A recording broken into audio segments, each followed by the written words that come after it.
할렐루야, 할렐루야. 오늘도 주의 전에 오신 우리 모든 성도님들께 주님의 크신 은혜가 함께 하시기를 축복합니다. 매우 덥습니다. 매우 더워서 우리 성도님들 건강이 항상 걱정이 됩니다. 우리 성도님들 외출을 자제하시고 물 많이 드시고 올 여름도 건강하게 잘 지내실 수 있기를 하나님께 우리 함께 기도하고 또 항상 함께 주님의 인도함을 구하는 모든 성도님들 다 되실 수 있기를 축복합니다. 오늘은 지난주에 이어서 계속 누군가 널 위해 기도하네 라는 제목으로 말씀을 전하겠습니다. 여러분, 기도하는 동안에 갑자기 특정한 성경 말씀이 혹시 마음에 떠오르시는 경우가 있으십니까?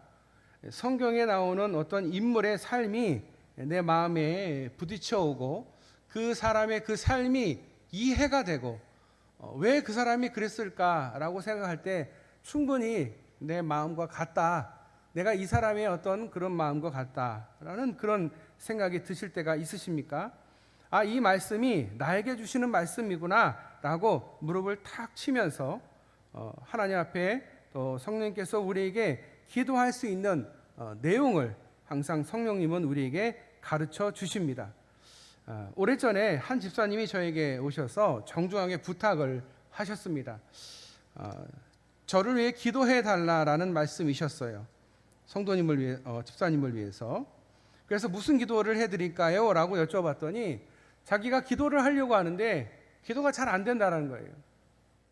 기도를 하려고 자기가 예수님을 믿고 10수년 동안 기도를 하려고 아무리 애를 써도 기도하는 게 두렵고 또 기도만 시작을 하면 한 몇 분만 있으면 온갖 잡념이 떠올라서 집에다가 내가 가스레인지를 끄고 왔을까, 밥솥에 있는 스위치를 끄고 왔나, 막 이런 생각부터 시작해서 온갖 생각이 떠올라서 기도를 제대로 못하는 경우가 너무 많았다.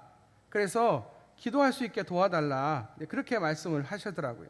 그래서 제가 집사님한테 여쭤봤어요. 집사님, 하루에 성경을 얼마나 읽고 계시나요? 여쭈었더니 쑥스러운 표정을 지으시면서 많이 못 읽고 있습니다, 대답을 하시더라는 거죠. 제가 그래서 즉시 처방을 내려드렸어요. 기도를 잘 하시려면 성경을 많이 읽으셔야 돼요. 성경을 먼저 읽으셔야 기도의 문이 활짝 열립니다. 여러분, 성경 말씀을 펴놓고 그 말씀대로 기도하는 것, 그러면 기도는 당연히 저절로 되게 돼 있습니다. 이것을 우리가 말씀 기도라고 합니다. 우리가 성경을 펴보면 특별히 신약에 보면 빨간색으로 되어 있는, 오늘 본문 내용도 다 빨간색이죠. 이 얘기가 누굽니까? 뭡니까? 예수님께서 하신 말씀, 예수님이 하신 말씀은 다 빨간색이에요. 특별히 오늘 17장의 내용은 예수님께서 하신 기도의 내용이에요. 예수님은 기도를 어떻게 하셨을까? 그걸 보면 우리가 어떻게 기도를 해야 되는지 알 수가 있어요. 우리가 특별히 만들 필요 없이 예수님이 하신 그 기도대로 우리가 읽고 그 기도대로 기도하면 됩니다. 이게 어려운 게 아니에요. 기도를 우리가 너무 어렵게 생각을 하니까 기도에 대해서 어렵게 생각하니까 기도에 접근하는 게 어려운 경우가 참 많다라는 거예요. 여러분, 매일 성경 말씀을 읽고 그것을 가지고 기도하면 놀라운 능력이, 하나님의 은혜가 임하게 될 것입니다. 기도를 유창하게 할 수 있게 될 것입니다. 이 성경 속에는요, 하나님의 마음, 하나님의 사랑, 하나님의 약속이 담겨져 있기 때문에 이건 읽으면 읽을수록 우리는 더욱 유창한 기도자가 될 수 있습니다. 어떤 분들이 그래요. 자기가 방언으로 기도하고 싶은데 방언으로 기도를 못한다고. 걱정하지 마세요. 방언으로 기도하지 못해도 성경을 읽고 성경에 있는 대로만 기도하셔도 돼요. 하나님이 정말 필요하면 방언을 또 주실 거니까 걱정하실 필요 없다라고 말씀드리고 싶어요. 여러분, 말씀을 많이 읽으셔야 됩니다. 그러면 머릿속에 계속 말씀이 떠오릅니다. 뭐뭐 하셨느니라. 그 하나님의 그 말씀을 가지고 우리는 기도하는 겁니다. 세상의 언어 구사와 그걸 해봐야 별로 이렇게 할 수 있는 게 별로 없어요. 결국은 말씀을 가지고 기도하는 것입니다. 동시에 성령님은 우리의 뜻을 하나님께 바르게 전달해 주시는 통역자의 역할을 하십니다. 동시 통역사이세요. 우리는 우리의 생각에서 가장 좋은 것, 우리의 관점에서 가장 좋은 것으로 생각되는 것을 하나님 앞에 간구합니다. 때로 우리는 돌이 가장 좋은 음식이라고 생각해서 돌을 달라고 기도할 때도 있습니다. 그러면 성령님께서 하나님께 통역해 주십니다. 하나님, 제가 잘 몰라서 그러는데 돌을 달라는 게 아니라요, 사실은 떡을 달라는 거예요. 그렇게 중간에서 역할을 해주시는 거예요. 그래서 우리가 뭘 모르고 하나님 앞에 돌을 달라고 기도해도 성령님께서 그것을 떡이라고 알려주시면 하나님께서 그렇게 바꾸어서 응답하십니다. 때로 우리가 뱀을 달라고 기도할 수도 있어요. 그러면 우리 안에 성령님께서 잘 몰라서 그러는 거지 뱀이 아니라 생선을 달라는 거예요 라고 통역을 해주시는 거예요. 이게 얼마나 감사한지 몰라요. 우리는 정말 이게 제일 좋고 이게 제일 최고다, 이 하나님은 이걸 해주셔야 내가 살 것 같다 라고 생각해서 기도하지만 항상 보면 그 계획이나 그것이 내 생각과 다른 경우가 많아요. 왜 그렇습니까? 항상 하나님은 최상의 것, 정말 좋은 것, 내가 생각하지도 못했던 것을 주고 싶어 하셔요. 그래야 하나님이죠. 내가 원하는 대로 주면 그건 도깨비방맹인 거죠. 은 나오라 뚝딱 했을 때 은이 나오는 거죠. 그런데 하나님은 그렇게 안 하신다라는 거예요. 하나님도 생각이 있고 하나님도 계획이 있는데 가능한 우리에게 정말 더 좋은 거, 우리가 작은 걸 원하지만 하나님은 더 큰 거 주기 원하시니까 우리가 기도한 거와 좀 다를 수 있어요. 그거 갖고 화낼 필요 없어요. 그거 갖고 하나님이 나에게 기도 응답 안 하신다고, 내 뜻대로 안 하신다고 할 필요가 없어요. 그냥 하나님께 기도하면 하나님은 알아서 더 좋은 것, 잘못된 것을 구해도 최상의 것으로 바꿔서 그것을 주신다. 그것을 누가 하시느냐? 중간에 성령님께서 도와주신다라는 거예요. 성령님 덕분이다. 예수님은 말씀하십니다. 너희가 악할지라도 좋은 것을 자식에게 줄 알거든 하물며 너희 하늘 아버지께서 구하는 자에게 성령을 주시지 않겠느냐 하시니라. 아멘. 이렇게 성령님께서 계속 동시통역사의 역할과 활동을 해 주셔야만 우리의 기도는 능력 있는 기도가 될 수 있습니다. 성령님은 또한 우리의 기도가 자기 중심적인 그 기도가 되지 않도록 도와주십니다. 우리는 항상 자기 중심적인 기도를 많이 해요. 하나님, 저는 이게 필요하고요. 하나님, 이 문제를 해결해 주셔야 되고요. 나 중심이에요. 남이 뭐라든 남이 잘 되든 말든 나는 이게 먼저고 지금 내 발등에 떨어진 이 불이 더 중요하지. 그래서 항상 내 중심적인 기도를 하기가 쉽습니다. 그런데 예수님이 겟세마네 동산에서 기도하실 때 어떻게 기도하셨습니까? 누가복음 22장 42절에 이렇게 기도하셨죠. 내 원대로 마옵시고 아버지의 원대로 되기를 원하나이다 라고 하셨습니다. 왜 예수님은 십자가의 죽음을 피하고 싶지가 않으셨겠습니까? 그러나 예수님 안에 계신 성령님의 감동을 통해서 자신의 의지를 버리고 하나님의 뜻을 따를 결심을 하는 과정이 기도 속에 들어 있었다라는 거예요. 기도라는 것은 하나님 앞에 나를 엎드리고 나를 낮추는 게 기도입니다. 내가 원하는 것을 하나님 앞에 요구를 관찰시키는 게 기도가 아니라 내가 모든 것을 멈추고 하나님이 일하실 수 있도록 하나님을 믿는 게 기도입니다. 내 뜻을 구하는 게 아니라 하나님이 원하시는 뜻대로 내 인생을 이끌어 가실 수 있도록 다시 한번 나를 낮추는 겁니다. 나의 교만과 나의 이 잘남을 버리는 거예요. 그 아픔을, 예수님께서 십자가에 달려 돌아가시는 것이 얼마나 아프고 고통스러운지를 모르셨을까? 저는 100% 아셨을 거라고 생각이 돼요. 그리고 우리가 생각할 때 하나님이 십자가에 달렸으니까 안 아프실 거야? 아니요. 예수님은 진짜 사람이면서 진짜 신이신 분이에요.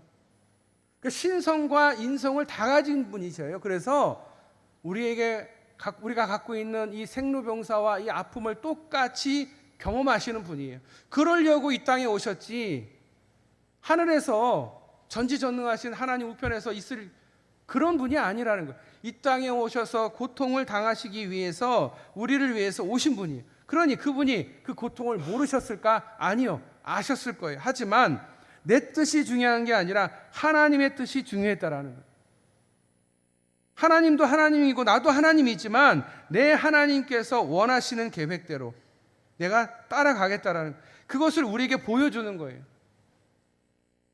나도 하나님의 뜻을 어기지 않고 하나님의 뜻에 맞춰가는 삶을 산다라는 것을 우리에게 보여주고 계시는 거예요. 하나님의 뜻을 따를 결심을 하는 과정이 기도 속에 있다. 나의 뜻을 버리는 기도, 하나님의 뜻을 사랑하고 분별하고 순종하게 되는 기도를 들을 수 있도록 우리 성령님은 우리 가운데 도우시고 계십니다. 이것이 바로 성령님께서 우리에게 전체의 그림을 보여주실 때 가능합니다. 우리는 지금 이 땅, 특히 이곳에서의 일에만 집중합니다. 그러나 하나님은 과거와 현재와 미래의 모든 일을 다 알고 계십니다. 그뿐 아니라 땅의 일뿐만 아니라 하늘에서 이루어지는 일 또한 다 알고 계십니다. 그렇기에 우리가 기도할 때 놀라운 것은 하늘이 열린다라는 거예요. 하늘의 시각에서 이 땅을 바라보는 그 관점의 변화가 생겨납니다. 우리는 오늘 일만 바라보는데 기도하는 시간에 과거와 미래와 현재가 서로 연결이 됩니다. 그게 기도의 힘이에요. 과거는 과거고 미래는 미래고 현재는 현재가 아니라는 거예요. 기도하는 순간 그것은 다 연결이 됩니다. 그래서 비록 지금은 용서할 수 없는 사람이라 할지라도 저 사람 정말 내가 눈에 흙이 들어가는 한이 있어도 내가 용서 못해 라고 하는 사람이 있는다 할지라도 우리가 하나님 앞에 기도할 때 미래의 관점에서 볼 때는 용서할 수밖에 없게 되는 거예요. 왜? 내가 어떻게 평생 그 사람만 미워하면 살겠어. 나 다른 거 할 것도 많은데. 하나님이 그런 넉넉한 마음을 주신다는. 왜요? 미래를 보게 되니까. 과거에 얽매이지 않고 현재의 감정에 얽매이지 않고 미래를 내다보기 때문에 미래를 볼 수 있기 때문에 지금의 내 고난과 지금의 이 아픔을 이겨낼 수 있게 된다라는 거예요. 이게 얼마나 감사한 일입니까? 근데 우리는 그냥 앞에 있는 것만 경주마가 앞에 이렇게 앞만 볼 수 있도록 이렇게 가리고 가는 거 그런 것처럼 앞에만 보고 막 달리다 보니까 당장 나는 죽을 것 같고 그런데 그렇지 않아요. 하나님은 절대 우리를 그냥 죽게 내버려 두시지 않아요. 우리를 망하게 하지 않으세요. 우리를 고통 속에서 내버려 두시지 않아요. 그분이 우리 하나님이신 줄 믿으시길 바랍니다. 여러분이 믿고 계시는 하나님이신 줄 믿으시길 바랍니다. 여러분 그 하나님을 진정으로 믿어보실 수 있기를 바랍니다. 한 점의 의심도 없이 하나님이 정말 나를 구원해 주실까? 하나님 나 버리신 거 아니야? 라는 조금의 의심도 사단이 주는 그 속임수거든요. 거기에 넘어가지 않고 끝까지 하나님을 믿는 거예요. 그리고 하나님을 믿고 기도하는 거예요. 하나님이 들어주실 것이다. 하나님이 내 본뜻을 다 아실 것이다. 내가 잘못 기도해도 성령님께서 중간에서 통역해 주시니까 괜찮을 거다. 그래서 기도하는 것을 두려워하는 것이 아니라 하나님 앞에 더욱 기도하는 저와 여러분 되시기를 축복합니다.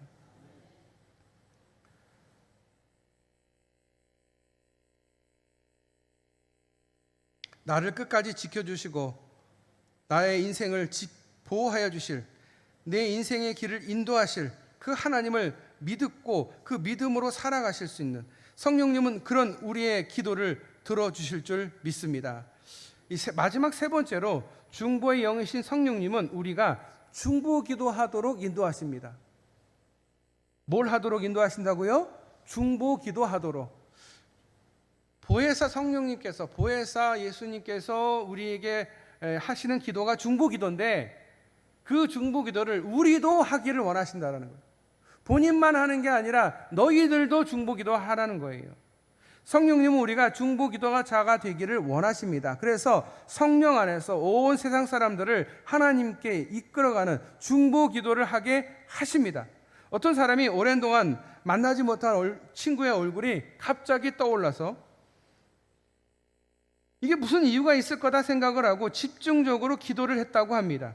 그런데 나중에 소식을 들어보니 그 친구가 교통사고가 나서 결국 병원에 입원을 했는데 그 탔던 차는 거의 폐차 수준이 돼서 도저히 탈 수 없는 상황이 됐고 그 친구는 다행히도 병원에 입원을 했는데 가벼운 타박상과 골절상만 입었다라는 이야기를 전해 들었다라는 거예요.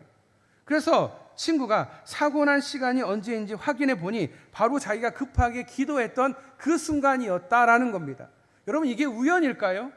여러분, 세상에 우연은 없는 거예요. 우리가 우연이라고 말하고 우연이라고 부를 수는 있어도 우연은 없습니다. 우리가 우연히 원숭이가 사람이 되지 않습니다. 원숭이는 죽었다 깨어나도 사람이 될 수가 없어요. 여러분, 갑자기 진화되는 일은 없어요. 필요에 따라서 자기가 없는 게 생기는 경우가 없어요. 원래 하나님이 그렇게 만드신 거예요. 물론 거기에 적응하기 위해서 조금 변할 수 있겠지만 그렇지 않아요. 원래 하나님이 그렇게 만드신 거예요. 어떤 동물은 목이 길게, 어떤 동물은 다리가 길게, 어떤 동물은 목이 짧게, 어떤 동물은 다리가 짧게, 어떤 건 눈이 크게, 어떤 건 눈이 작게, 어떤 건 눈이 없게, 어떤 건 눈이 있게, 이렇게 하나님이 만드신 거지 진화의 과정, 우연히 만들어진 게 아니라는 거예요. 조그만 세포가 우연히 진화가 돼서 사람이 된 게 결코 아닙니다. 우연은 없어요. 다 하나님의 뜻이 있습니다. 여러분, 자꾸 어떤 사람이 생각이 나고 또 그 사람에 대해서 기도해야 되겠다라는 부담감이 생기는 경우가 있으십니까? 이것은 성령님이 인도하심입니다. 저는 이런 경우가 참 많아요. 성도님들 생각이 날 때가 있어요. 그러면 그때 기도합니다. 물론 새벽에도 당연히 기도하지만 잠자리에 들거나 아니면 제가 말씀을 준비하거나 아니면 어디 가다가도 성도님이 생각이 나요. 그러면 전화를 걸죠. 별일 없으시냐고. 아니면 그때 기도를 합니다. 전화 통화가 안 되면 전화를 못 하니까 기도를 해요. 혹시 아프시지는 않을까 걱정이 돼서, 그 생각이 돼서 기도를 합니다. 여러분, 이것을 우리가 거룩한 부담감이라고 합니다. 기도에는 부담감이 분명히 있습니다. 어떤 특정한 사람이나 상황에 의해서 기도하라는 그 하나님의 특별한 이끌림이 있습니다. 이 경험이 있어야 돼요. 기도를 잘한다고 하는 사람들은요, 자기만을 위해서 기도하는 사람들은 기도를 잘한다고 말하지 않습니다. 남들을 위해서 많이 기도해 주는 사람을 우리가 기도를 참 잘한다, 기도하는 사람이다, 기도의 어머니다 라고 부르는 거예요. 자기와 자기 가족을 위해서만 기도하는 것은 당연한 거예요. 하지만 사랑하지 않는 사람, 사랑할 수 없는 사람, 아무도 관심이 없는 사람을 위해서 기도하는 사람이 기도하는 사람이에요. 할렐루야. 여러분, 그런 기도의 사람이 되시기를 바랍니다.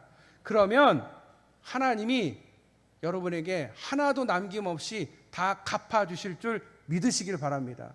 여러분, 하나님을 위해서 일하는 일, 하나님이 사랑하는 사람들을 위해서 하는 일, 하나님은 다 보고 계세요. 다 체크하고 계세요. 왜냐하면 다음에 갚아야 되거든요. 하나님도.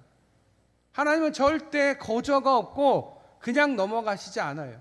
꼭 갑절로 갚아주실 줄 믿으시길 바랍니다. 그래서 기도는요, 서로 기도하는 거예요. 누군가 생각이 납니다. 어떤 목회자가, 어떤 교인이, 어떤 친구가, 어떤 나라와 민족, 아니면 어떤 선교사님의 가정이, 아니면 장애인이, 환자가, 아니면 아이들이, 청소년이, 독거노인이 생각이 나면 그를 위해서 기도해야 됩니다. 그것은 하나님의 명령입니다. 그것이 바로 거룩한 부담감이에요. 그런 부담감을 가지고 기도하는 게 영적인 사람들인 거예요. 이 영적인 것이 없이 그냥 매우 그냥 몸이 건조하게 하루하루 그냥 살아가는 것은 영이 지금 죽어가고 있다는 뜻이에요. 내 영이 굉장히 예민해서 오늘 누구를 위해서 내가 기도해 봐야지, 내가 오늘 또 마음을 먹고 이 사람을 위해서 금식 기도해야지, 이런 마음이 생기는 사람이 진짜 참 그리스도인 줄 믿습니다. 이런 사람이 신앙인이에요. 가끔 우리 구역 식구가, 또 내 친구가, 또 하나님 안 믿는 내 친구가 생각이 난다면 여러분, 기도하시고요, 포기하지 않고 기도하셔야 됩니다. 우리 가족 중에서 하나님 믿지 않는 가족들 위해서 여러분 기도하는 걸 포기하지 않으시면 하나님은 꼭 그 기도를 들어주실 줄 믿습니다. 그 사람을 위해서 기도하고 싶은 마음이 드시나요? 어디를 가다가 불현듯 어떤 사람이 생각이 나고 어떤 사람이 불쌍하게 느껴진다면 성령님이 누군가 그에게 필요함이 있음을 느끼도록 성령님께서 지금 중보하라고 우리에게 신호를 보내고 계신 것입니다. 누군가를 위해서 기도하라고 하십니다. 에베소서 6장 18절입니다. 모든 기도와 간구를 하되 항상 성령 안에서 기도하고 이를 위하여 깨어 구하기를 항상 힘쓰며 여러 성도를 위하여 구하라. 아멘. 그렇습니다. 우리는 서로를 위해서 기도하는 사람들이 되어야 합니다. 바울은 많은 사람들의 그 기도가 자신의 사역을 도왔다라고 고백했습니다. 그리고 기도로 나를 도우라 부탁합니다. 저는 가끔 누군가 나를 위해 기도하고 있음을 느낄 때가 있습니다. 제가 목회를 하면서 설교를 하면서 참 많은 것을 느낍니다. 많은 분들의 격려와 기도가 있기 때문에 제가 이렇게 목회를 하고 말씀을 전할 수 있는 것이지 제가 제 힘으로 절대 여기까지 온 것은 아니다라고 저는 알고 있습니다. 저는 대학교 3학년 때부터 목회를 시작을 했는데 전사부터 시작을 해서 목사까지 이렇게 오랜 시간을 거쳐오면서 정말 교회학교부터 시작해서 온 부서의 밑바닥부터 다 쓸고 와서 제가 압니다. 제가 정말 부족한 사람이라는 것을 너무도 잘 압니다. 하나님은 저보다 더 뛰어난 사람을 쓰실 수 있는데 하나님은 그렇게 하시지 않으셨어요. 왜냐하면 성도들의 그리고 많은 이들의 나도 모르는 사람들의 기도가 있었기 때문에 제가 이 순간 이 자리에 있는 것이 아닌가 저는 그렇게 믿습니다. 하나님은 그렇게 존재하시는 거예요. 부족하고 연약하고 정말 쓸모없어 보이는 것을 하나님께서 들어 사용하심으로 봐라 내가 이렇게 존재하지 봐라 나는 너희들이 정말 보잘것없고 너희들이 무시하는 것으로 이렇게 귀하게 사용한다. 어떤 분이 그렇게 말씀하세요. 목사님 저는 아무짝에도 쓸모없는 사람이에요. 저는 빨리 죽었으면 좋겠어요 라고 말씀하시는 분이 계셨어요. 제가 그렇게 말씀드렸어요. 아닙니다. 성도님은 너무도 귀한 분입니다. 왜냐하면 성도님을 위해서 주님은 십자가에서 피 흘려 돌아가셨기 때문에 절대 쓸모없는 사람은 없습니다. 이 세상에서 어느 누구도 그런 사람은 없습니다. 하나님은 우리 성도님을 사랑하십니다. 절대 하나님이 성도님을 버리시지 않았습니다. 죽는 거는 성도님한테 달려있는 게 아니라 하나님께 달려있으니 죽는 것보다 성도님을 위해서 하나님을 위해서 이웃을 위해서 기도하셔야 됩니다. 말씀 보셔야 됩니다. 그렇게 말씀을 드렸습니다. 여러분 우리의 힘으로 절대 살 수 없습니다. 한순간도 살 수 없습니다. 우리가 선교사님들을 위해서 새벽마다 기도하고 있거든요. 그러면 아니 왜 얼굴도 모르는 선교사들을 위해서 저 멀리 있는 사람들을 위해서 왜 기도를 하냐 생각할 수 있어요. 그런데 여러분 그 선교사님들은 아십니다. 우리가 새벽마다 본인을 위해서 기도하고 있음을. 그래서 저희들이 선교사님들한테 또 선교사님들한테 기도 부탁을 드려요. 제가 이번에 뭘 할 겁니다. 우리 교회에서 이걸 합니다. 기도해 주세요. 우리 이번에 성경학교 하는데 수련회 하는데 기도해 주세요라고 선교사님한테 부탁을 하면 선교사님들이 또 새벽마다 금식을 하며 저희들을 위해서 기도해 주십니다. 그러니 우리가 또 선교사님을 위해서 기도를 안 할 수가 없는 거예요. 이렇게 기도는 서로 해주는 거예요. 그래야 우리가 다 성령 안에서 하나가 되고 기도하는 사람이 되는 거예요. 절대 나 혼자의 힘으로 절대 목회도 절대 기도도 할 수 없습니다. 서로를 위해서 기도해 주는 것이 신앙의 성숙에 삶의 위기를 이겨내는데 큰 도움이 된다라는 사실을 기억해 주실 수 있기를 바랍니다. 우리는 남은 삶을 살면서 이런 중보의 기도의 능력을 체험하고 기도하는 사람이 되어야 합니다. 우리의 기도에 더 많은 사람들이 떠올라서 그 사람들이 이름이 떠오르고 그들의 얼굴이 떠올라서 그 사람들을 위해서 끊임없이 그들을 위해서 기도하는 중보의 기도의 사람들이 다 되실 수 있기를 우리 성령님은 원하십니다. 여러분 기도하셔야 되고요. 기도하실 수 있기를 바랍니다. 그런데 놀라운 것은 그 기도는 만유인력의 법칙처럼 작용을 하는데 중보 기도는 서로를 자석처럼 끌어당깁니다. 나의 기도, 나의 중보 기도가 강할수록 나를 위한 중보 기도도 강해지고 나의 중보 기도가 약해질수록 나를 위해 중보 기도해 주는 것도 약해진다라는 사실이에요. 주고받는 법칙이 통하는, 그래서 어떤 사람은 언제부터인가 슬그머니 나의 중보 기도의 항목에서 빠져서 사라집니다. 또 어떤 사람은 내 기도의 이 중앙심에 자리 잡는 경우가 있습니다. 그러니 날 위해 기도해 주세요라고 기도를 부탁하기 전에 먼저 나부터 다른 사람을 위해 지속적으로 간절하게 기도하는 사람이 되어야 합니다. 중보 기도의 맛을 본 사람은 절대 기도를 쉬지 않습니다. 이 맛을 모르면 기도 못 하거든요. 왜냐하면 이 기도가 힘든 일이거든요. 정말 애를 써야 되는 거거든요. 근데 여러분, 기도해야 나도 살고 그 사람도 살고 우리도 살고 이 나라도 살고 우리 교회도 사는 줄 믿으시길 바랍니다. 하나님의 뜻은 거기 있는 거예요. 누군가 기도를 기다리고 있습니다. 여러분, 그 누군가를 위해서 기도하시고, 그러기에 먼저 중보의 영이신 성령님을 위해서 기도하실 수 있기를 바랍니다.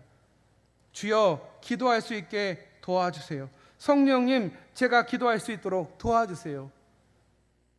따라하겠습니다. 성령님, 제가 기도할 수 있도록 도와주세요.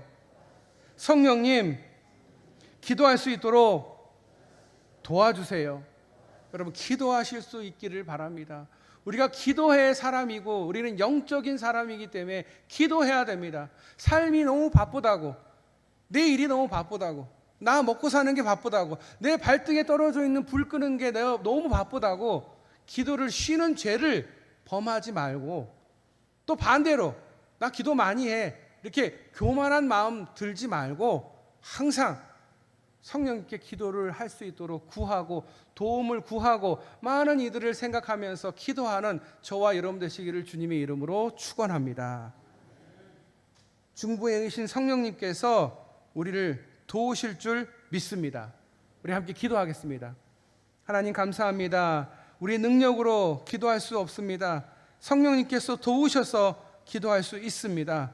우리가 거룩한 부담감을 가지고 많은 이들을 위해서 기도할 수 있게 하여 주시옵소서. 기도를 쉬는 죄를 범치 않게 하여 주시옵소서.